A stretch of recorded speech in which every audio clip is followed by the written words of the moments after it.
have disabilities in the room. And that conversation was going to be about my own experience of learning how there is a disconnect between the way we think as people who don't have any disabilities at all and people with disabilities. And I think that we have a society in Nigeria where a great number of our citizens are invisible. They don't feature in anything. There's no social recognition of who they are, their identity. There's no social recognition of their needs, their interests, the things that make them part of society. And once you fall into that category, you begin to recede from memory. And institutions are not designed to carry you along, to carry your needs along. And so if by any chance you manage to get anything from society, it's not because society intended it. It's serendipity, it is luck, it is privilege. It's not normal. And that's a problem. In 2014, I read a book by Anne Ofula-Strike. Anne Ofula-Strike was a British Paralympian, but she was originally from Kenya. At the age of 2.5 years old, she got polio. And because of that, she was mobility restricted and had to function with crutches and then eventually a wheelchair. And in that book, the title of the book is In My Dreams, I Dance. That's the title of the book. And I recommend as many people as can get a hand on that book, please get it, read it. Because she's a very powerful storyteller. She helped me as a person wear her own shoes, someone with disability, to see how she went through life. And how, for instance, in school, because her parents attempted at first to put her through normal school. And she found out that she wasn't performing very well because the environment it was just hostile. When they ring the bell, everybody runs out of the play, the kids are running into class, right? It takes her 5 minutes to get to class from the time when they ring the bell. She's late. And she's missed some parts of the class, the lecture. So at some point in time, it began to get ingrained in her that she's a poor student, terrible student. And it's a self-confirming prophecy, self-fulfilling prophecy.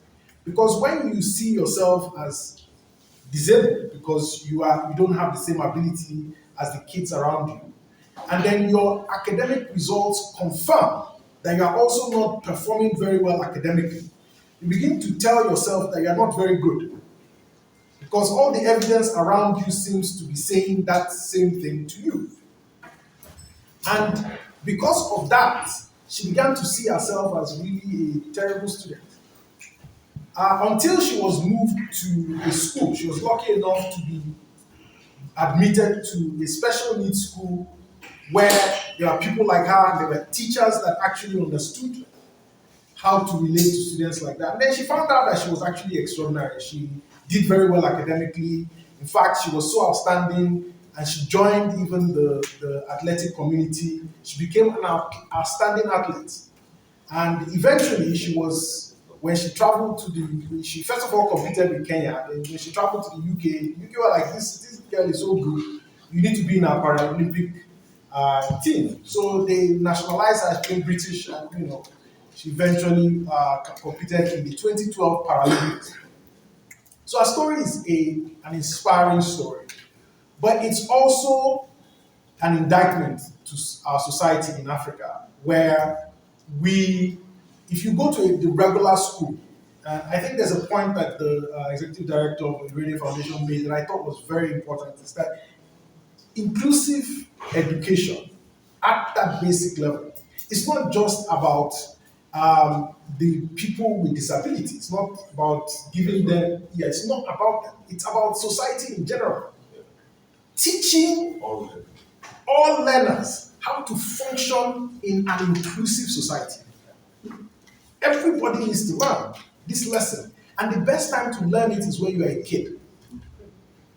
That's the best time for you to learn how to work in the same environment, learn in the same environment, play in the same environment with someone with visual impairment, with someone with mobility impairment, someone with hearing impairment.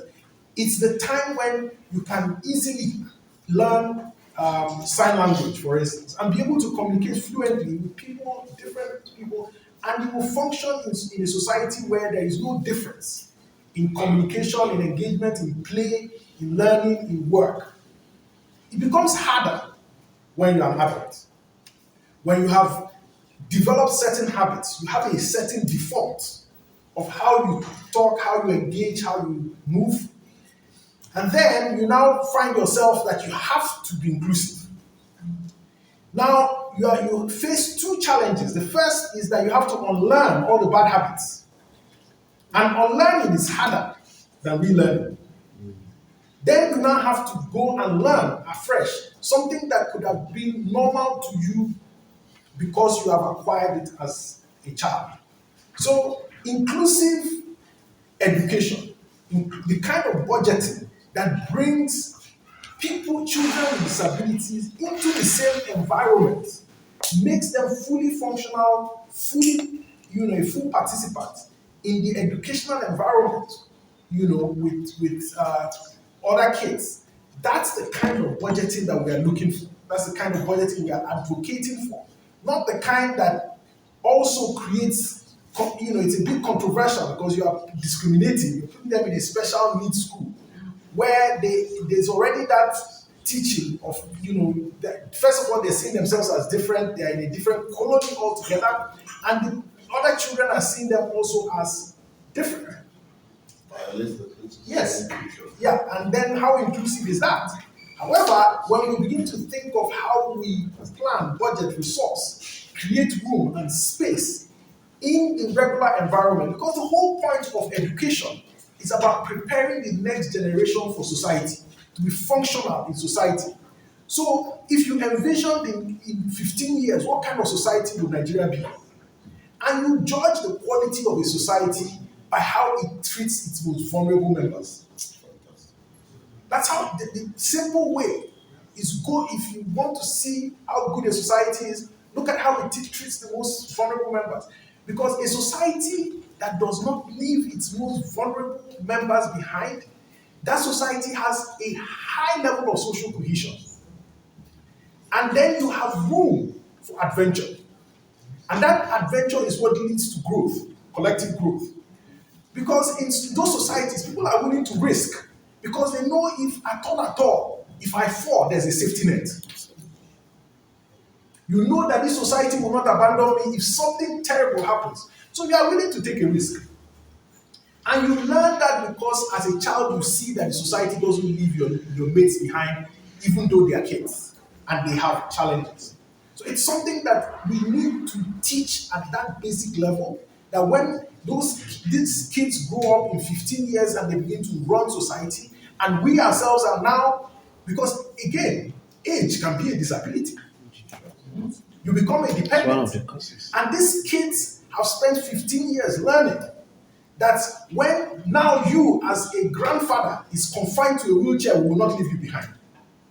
We will not abandon you in an old people's home and forget about you. But that we know and we have learned over our time, our lifetime as members of society, how to take care of you, how to sense your needs. My grandfather, by the time he died, he had multiple disabilities. In fact, that was my first experience of disabilities. My grandfather, he was an able-bodied man for most of his life. But by the time age came around, he couldn't see. He had glaucoma. Then eventually he was confined to a wheelchair. If society had learned how to take care of someone like that over time, he would still have had a fulfilling life. But at that point in time, he had bed sores because he couldn't move. Nobody could. There was no way, even the house that he built himself, he couldn't move around it. So, it's about society. This inclusive budget conversation we're having, it's about who we are as a society and what kind of society we are preparing to live in. For the people in this room, when we no longer can take care of ourselves, when we no longer have the strength, the mobility, the financial capacity to be as boisterous and as as viral as we are now, what will Nigeria look like for you? So when somebody says, oh, it's war or accident that would eventually bring you to the point where this hits home, no, time. It will happen. And we pray for everyone here that that time comes, because then it means you have lived long enough. Yes.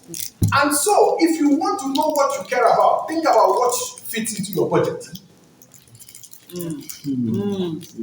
What fits into your budget, that's what you care about. You can talk so many things. You can send text messages. Oh, I love you, I care about this. You can write 5 pages of passionate words. But let's check your that's why when you apply for visa, they say 6 months account statement. When we now look at what is coming in and out, what's flying out of your account, we know what you care about. If every month, half of your income goes to, DSTV data and all of that, we know that that's what you care about. So if we really care about certain things in our society, you will see where the money goes. So inclusive budgeting is about showing that we care about an issue. It's not something that you can measure in terms of, let's bring out, okay, how much did you put in wheelchairs? At the bottom line of it, it's about deeply caring about society. And caring about society as an inclusive one, not as something that has to do with benevolence. Which brings me to where I will end my opening statement, is that we need this experience to learn empathy. Because in our society, culturally, we don't know the difference between sympathy and empathy. We confuse the two. We see sympathy and we think we are empathetic because, I have helped somebody who is less privileged. Empathy is about putting yourself in someone's shoes and accepting their right to occupy that space. Not something that you are doing because, after I've taken care of everything, this is now me being a good person.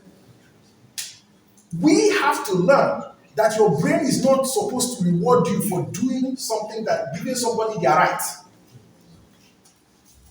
Am I making sense? Yes. We feel like we are good people when we do things for people with disability. But that should be normal for us. It should be something that feels like, look, you've just done your duty. And until kids are brought up that way, then of course, we still continue to confuse sympathy and empathy. What we need to build an inclusive society is empathy. Thank you.